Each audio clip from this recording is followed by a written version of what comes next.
नमस्कार। क्या ऐसा हो सकता है कि हम सिर्फ एक दिन की खबरें देखें और उससे पूरे देश की कहानी समझ जाएं? आज हम बिल्कुल यही करने वाले हैं। हमने भविष्य की एक तारीख चुनी है, 21 जनवरी 2026, और हम देखेंगे कि उस एक दिन का स्नैपशॉट हमें भारत के भविष्य के बारे में क्या बताता है। तो सवाल यही है, क्या एक दिन की सुर्खियां वाकई हमें भविष्य की कोई झलक दे सकती हैं?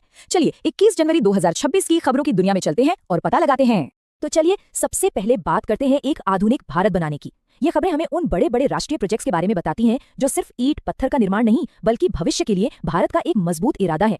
सबसे पहले जरा इस आंकड़े पर गौर कीजिए, 11,170 करोड़ रुपए। ये एक बहुत बहुत बड़ी रकम है, एक ऐसा निवेश जिसका लक्ष्य देश की सीमाओं के भी पार जाना है। तो सवाल ये है कि आखिर ये पैसा जा कहाँ रहा है? जी हाँ, ये निवेश भारत के सबसे बड़े सपनों में से एक गगनयान कार्यक्रम के लिए है, जिसका लक्ष्य इंसानों को अंतरिक्ष में भेजना है। और इस नई फंडिंग से 2028 तक 8 मिशनों का रास्ता साफ हो गया है। इससे पता चलता है कि भारत साइंस और टेक्नोलॉजी में दुनिया के टॉप देशों की लीग में शामिल होने के लिए कितना सीरियस है। चलिए अब एक और बड़ी रकम देखते हैं, 6,957 करोड़ रुपए। ये आंकड़ा धरती पर ही एक बहुत जरूरी प्रोजेक्ट के लिए है और ये विकास और पर्यावरण के बीच संतुलन की एक बड़ी दिलचस्प कहानी कहता है। ये पैसा जा रहा है असम में काजीरंगा एलिवेटेड कॉरिडोर बनाने के लिए। ये जो 34.5 किलोमीटर लंबा प्रोजेक्ट है ना, ये सिर्फ आने जाने के रास्ते को ही आसान नहीं बनाएगा बल्कि यूनेस्को वर्ल्ड हेरिटेज साइट में जानवरों को गाड़ियों से बचाएगा भी। मतलब मॉडर्न इंफ्रास्ट्रक्चर भी और पर्यावरण की सुरक्षा भी। और जमीन पर भी मॉडर्नाइजेशन की रफ्तार रुकी नहीं है। इसी दिन हावड़ा गुवाहाटी रूट पर देश की पहली स्लीपर वंदे भारत एक्सप्रेस को हरी झंडी दिखाई गई। ये भारतीय रेलवे को बदलने और लंबी दूरी के सफर को ज्यादा आरामदायक और तेज बनाने की तरफ एक बहुत बड़ा कदम है।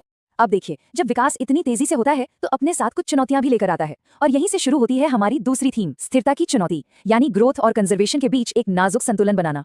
यहाँ एक ही दिन की खबरों में ये टकराव और संतुलन साफ दिखता है।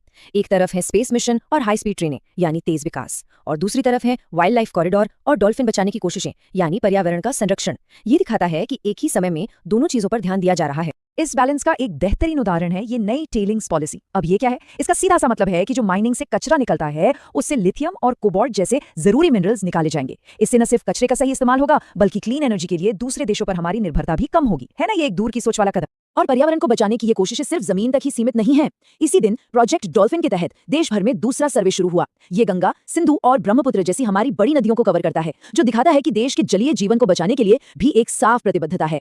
तो ये तो हुई देश की बात। चलिए अब देखते हैं कि भारत दुनिया के साथ कैसे जुड़ रहा है। हमारी तीसरी थीम दिखाती है कि भारत कूटनीति, रक्षा और व्यापार के जरिए ग्लोबल स्टेज पर अपनी भूमिका को कैसे मजबूत कर रहा है। इस दिन की एक बड़ी खबर है यूएई के राष्ट्रपति का भारत दौरा, और इस दौरे में सिर्फ हाथ नहीं मिलाए गए बल्कि बड़े बड़े समझौते हुए। एनर्जी और डिफेंस से लेकर स्पेस और एआई जैसी फ्यूचर टेक्नोलॉजी तक हर क्षेत्र में सहयोग बढ़ाने पर बात हुई।